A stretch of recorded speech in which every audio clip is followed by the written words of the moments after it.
What's up, everybody? This is Mr. Second Passport. Today we're going to cover a city that's near and dear to my heart, my first home, as I showed you in a video I just did, and where I got my first job in Ecuador as a recent arrival immigrant, and that's Guayaquil, the main port town of Ecuador, the main commerce hub. It has the biggest population of all of Ecuador, more than even the capital city of Quito. And once you're here, you'll notice it's just full of life and colors, and that's kind of why I like it. A lot of people might look at it as kind of a gritty, nasty port town, but I don't know. It has some nice places to live, and we're about to cover that now. And other places, not so much. So as you can see, we're going to cover Alborada, La Garzota, which is kind of near the airport, the Centro, the commerce hub, Ordesa, and the Sur, and also San Borondon, where all the rich people live currently. Let's take a look, right? Here in Guayaquil. This is the boardwalk here at night. Still safe to walk. That's the boardwalk in the daytime. And this is a typical dish, ceviche. Must try it, like I covered in a previous video, where to buy it. And La Garzota, where I lived, it's the area right near the airport, kind of an upper middle class area for walled in house living. I liked it. That's where I lived for almost a year. And that's a look at a typical street in the Garzota, kind of palm lined streets with walls. Pretty safe, day or night. I can vouch for it. Not too bad. The vacant land I've found is going for around $400 a square meter right now, and buildings around $700 a square meter. And I do recommend because it's centric. I felt safe, and it's inexpensive. It's one of the most inexpensive places for the actual living in Ecuador, right? Plaza del Sol is near the Garzota and the airport as well. It used to be the most trendy area of Ecuador, but it's really nice because it has some towers right in front of the mall where you can live in a condo instead of a house, right? And just have that little extra level of security and the 24-hour guard. That's a look at the mall right there. There's a Sheraton next door. And we're about to look at one property here in the building where I currently own one unit. And in this building here, it's called the Torres del Sol. That's the reception there. I pay $110 a month in condo fees for a 24-hour reception, a lounge area, as you can see here to the right, events area, an outdoor pool that's free to use anytime, and also a gym that I won't show due to time constraints.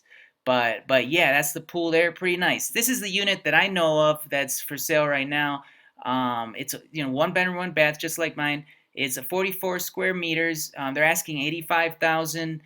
So as you can see, the price is about 2,000 a square meter in this area. And there's the kitchen there. The tower's about 10 years old, right? That's the bedroom with the closets, central AC, very nice, very easy to rent. That's why I really like it myself.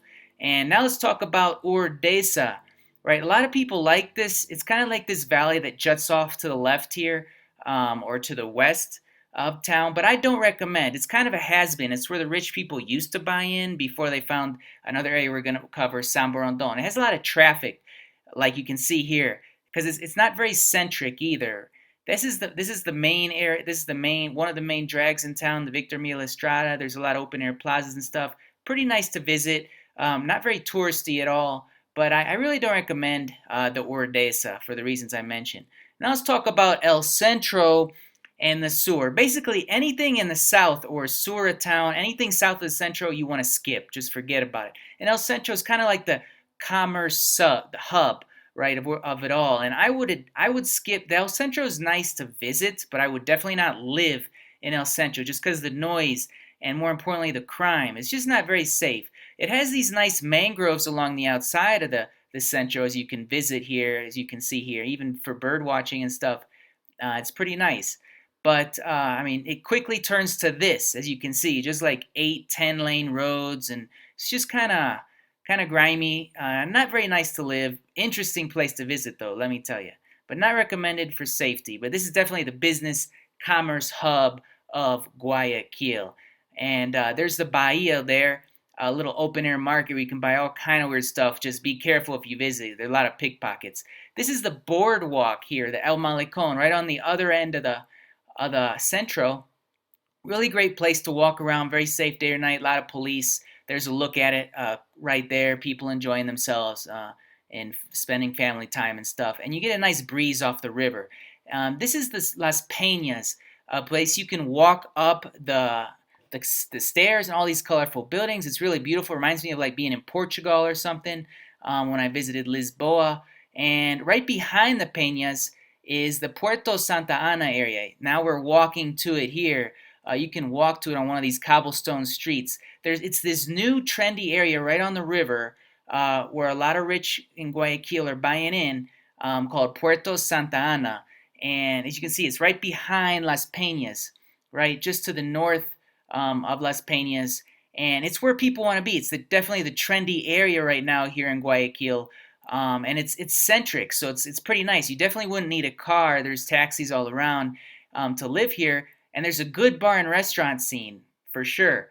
And and I like it. I like it. What can I say?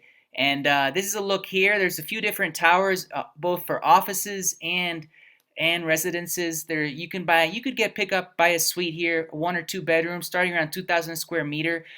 Starting at around $80,000, $90,000, just a little bit more pricey than the Plaza del Sol area where we just saw the unit for sale. The units look pretty similar to the other ones too. That's kind of the Ecuadorian style.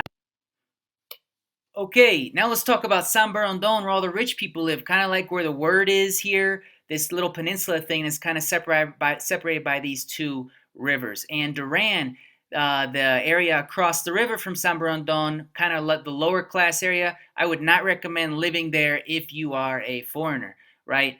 Now, San Borondon, I'm not a big fan, not a fan at all. I would not live there myself because you kind of need it's a lot of traffic and you need a car to live there, and it's pricey. Like just a house to rent, you're looking at least 1,200 a month, and you're kind of in that gated community like house living situation, which I don't like because you're kind of on the ground level. There's a lot of mosquitoes and stuff. I would rather live if I lived in Guayaquil again. It would be in one of the towers, like where I own the unit, where we saw a unit available. It's kind of like Little Miami as well. I'm not a big fan. A lot of these gated community style living, and but anyway, you on the outskirts of San Borondon, you can still find deals like this one. It's a 2 bedroom, 1.5 bath, 68 square meters, 2 story, and a gated community with a common pool and social area. And it's asking about $1,000 square meter. 69.9 for sale right now. You can see the seller in the description. If you like this, don't forget to subscribe, hit the like button below. I'm Mr. Second Passport. Take care.